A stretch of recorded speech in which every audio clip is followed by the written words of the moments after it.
My name is Cecilia Karanja, founder Fertility Kenya.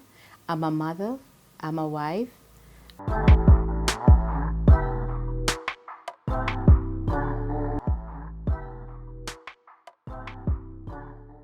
I am a business lady, and I have an NGO called Fertility Kenya. The reason why we are here today.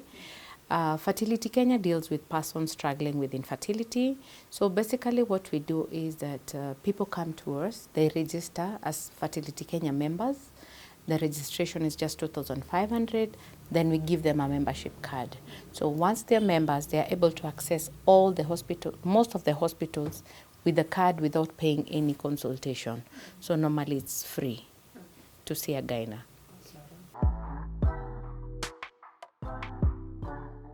I decided to start Fertility Kenya because I struggled with infertility. I stayed for 10 good years without conceiving. I was in my first marriage where I was married. We tried to get a baby with no success. We stayed for almost 6 years without getting a baby. But that time when I was struggling with infertility, it was not me. It was the male factor. Then immediately after the marriage, I could not stay in the marriage because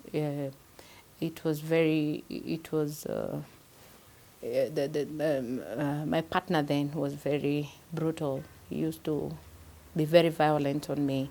I guess because of the society, there was a lot of pressure from people, the friends, and the relatives and the parents also. So the marriage could not last, and finally it ended on the 6th year. Then immediately after, I got into the second marriage where we tried to conceive. I stayed for 3 years. I could not get a baby, and he got somebody else, chased me out, got her inside my home, and that is how I went into depression. So basically, for me, I struggled with infertility. And after that, I was told that I needed to do laparoscopy because now on the second marriage, I was told I had blockage of tube. And so they had to do laparoscopy to open up my tube. And that is how I conceived on my third marriage. Yeah. Yeah, I've had so many stories. People come to me, like now that I have the organization, and even before, after they heard that I got the baby after I struggled, they used to come to me and they asked me, Cecilia, what did you do? Because for me, I'm going through so much. So some of the stories is that many people are never wanted in the places they are married, because they feel like they are wasting their son's time, or maybe they are wasting their resources. So they are kind of like they are there because of the money that the son have. Little do they know, maybe it's the son who has a problem. So those are the those are the things that we hear. Some of them say they are bewitched. Yeah, some of them say that you married the wrong person, and some of them feel like they feel like they are using family planning, and that is why they are not getting children. So they talk bad things about those people. Causes of infertility. For women, we normally say there are 4 main reasons. Number 1, if you don't have a uterus, you cannot conceive, because this is where the baby grows. So you must have a uterus. So we normally do a scan to check if you have a uterus.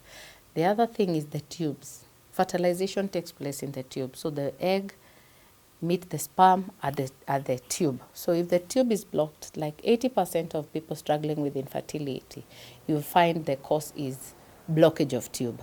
So the other thing is the egg quality.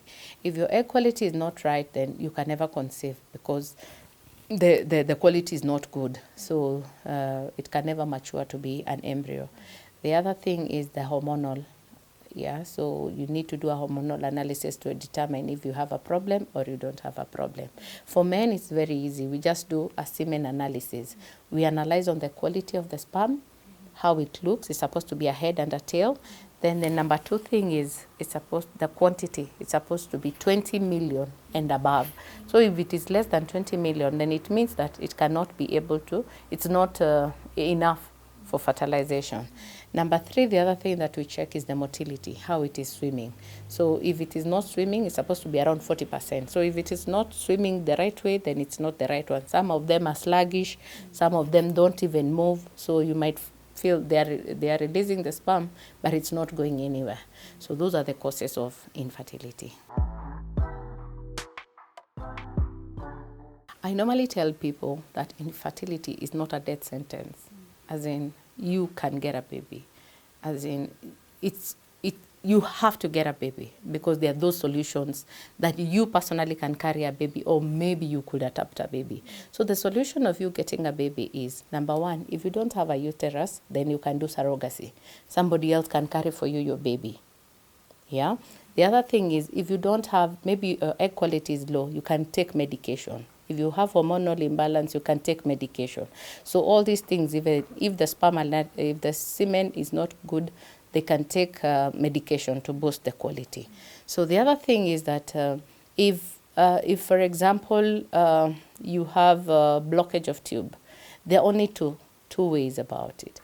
It's either you open up the tube by laparoscopy, or open the tube, or open surgery, or you do IVF procedure. IVF procedure is where now we stimulate you. We don't need your tubes. So what we do, we remove the egg, we fertilize it, and then we put the baby back to the uterus. So instead of fertilization taking place in the tube, we take the eggs and fertilize them on the lab. Yeah, so that is how we do it. That is IVF procedure. Some of the people is that you may find that it is unexplained infertility. You find the man is okay, the lady is okay.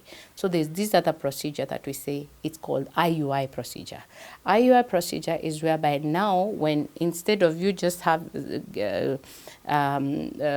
sleeping together and getting a baby, what we do is that we get the sperm, we wait for you, we stimulate you, and then we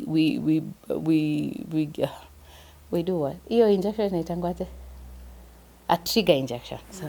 So what we do is that you come on the second day of your period, we give you medication as we monitor your ovulation. We monitor how you're ovulating.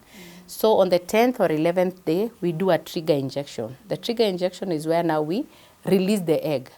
Then we take the sperm of the husband, put it directly nearer to the egg. So most of the time you find that the reason why they're not conceiving naturally is because maybe the vagina is acidic, or maybe the sperm is not very strong, or maybe it will get some obstruction before getting into the egg. So we reduce the journey and keep it nearer to the egg.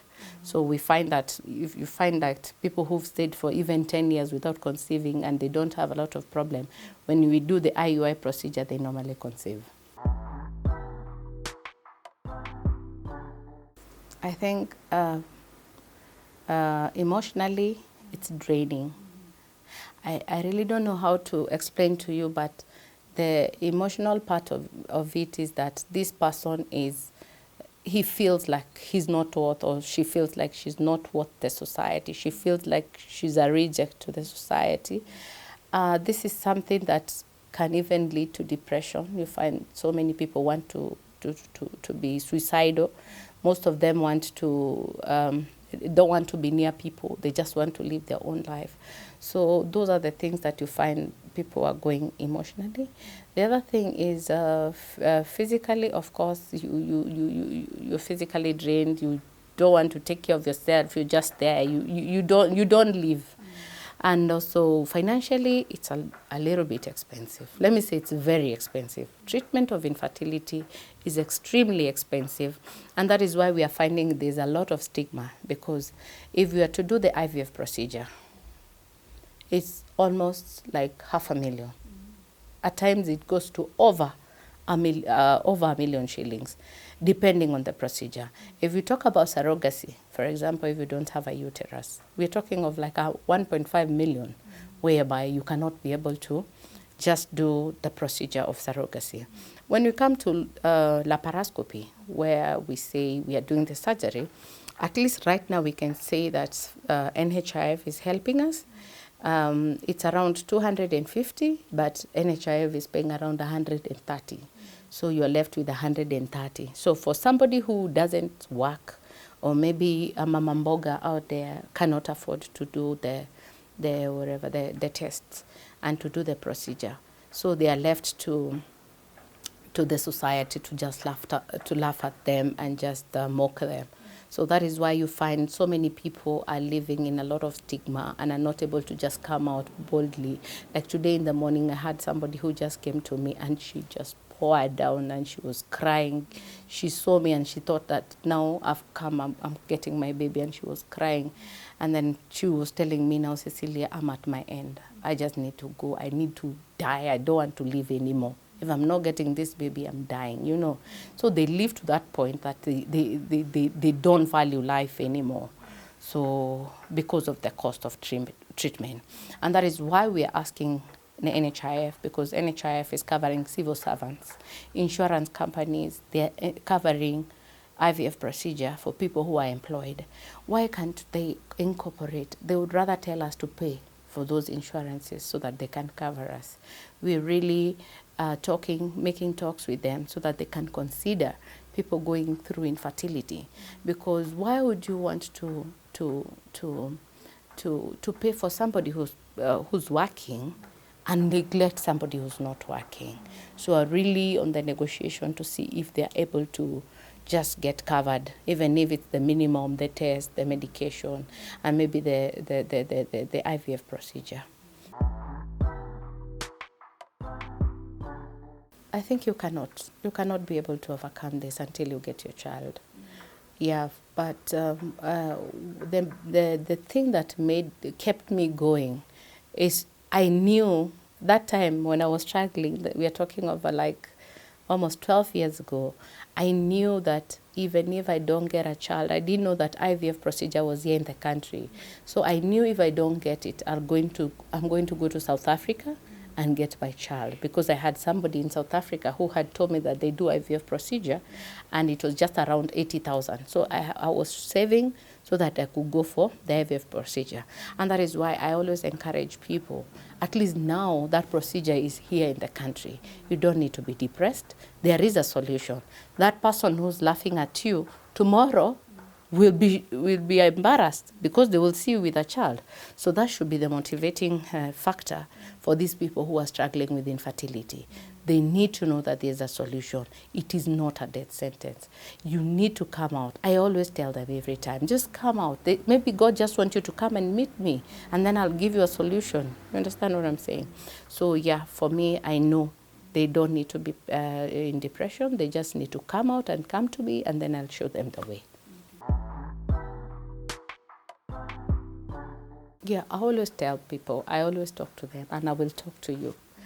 What you need to do, you don't need to laugh at this person, you don't need to mock this person, because this person, what they are going through is so much. So what I always encourage is that you should send them to me or refer them to a gyna. I don't say gyna. Most of the time now I'm saying a fertility specialist, because these people, is not that they are not going to the gynecologist. They are going to the gynecologist, but what are they doing to them? People have gone there 5, 10, 15, 20 years and nothing is being done. So I'm saying we have an opportunity to go to these fertility specialists who are able to advise you and tell you what you need to do. I always say, if somebody knew that he could do IVF at 30 years, and now they've come to us at 45, and that is when they are realizing they should have done IVF procedure. So when they come, they are doing with donor. You know, if you don't have eggs, we do get egg donation. We get somebody's egg, we fertilize with the sperm of the husband, and then you carry the baby. If this doctor or this gyna told these people way back when they went to their clinic, they told them there's IVF that you can do, we will not have wasted this couple. They come to me crying because they've been wasted. So we need gynecologists to send them to specialist if they're not able to do the IVF procedure. Because unfortunately in the country we don't have many facilities that are doing IVF procedure or are doing IUI procedure. So we really encourage doctors and gynaes to just send them to fertility specialists. Yes, information is power. We normally say that. And that is what we do. When they come to us, we train them. We tell them fertility is not a long story. Wachana na story mingi. Just go to the point. Do you have your eggs? Yes. Do you have your uterus? Yes. Do you have your tubes? No. Do you have hormonal imbalance? So solution ni hii. We go directly to the solution. We don't waste your time, you know, because we don't want a situation. You see, like you find that somebody has gone to the hospital, they've not done any test, then you're given medication, and ukunya dawa we hauna shida. How? How do you realize you don't have a problem? You've not done any test, you've not done anything. Just looking at me because I'm 25, you said that I don't have a problem, I go and take medication. That's not fair. As a real gynecologist, you're supposed to analyze and check all the fertility tests. Does this person have any problem? Then after that, tumpatie, we give them the medication that you're given. Because when somebody stays at home and come to you as a doctor, it's because they have struggled. It's because they have tried and the baby is not coming. So don't waste any more time. Don't give them medication, go and take. First analyze, get to know the problem, and then give them whatever you have to give them. I think I would want the government to be involved. We need to build up an IVF center in public hospitals. The reason why infertility treatment is very expensive is because we don't have an IVF center in public hospital.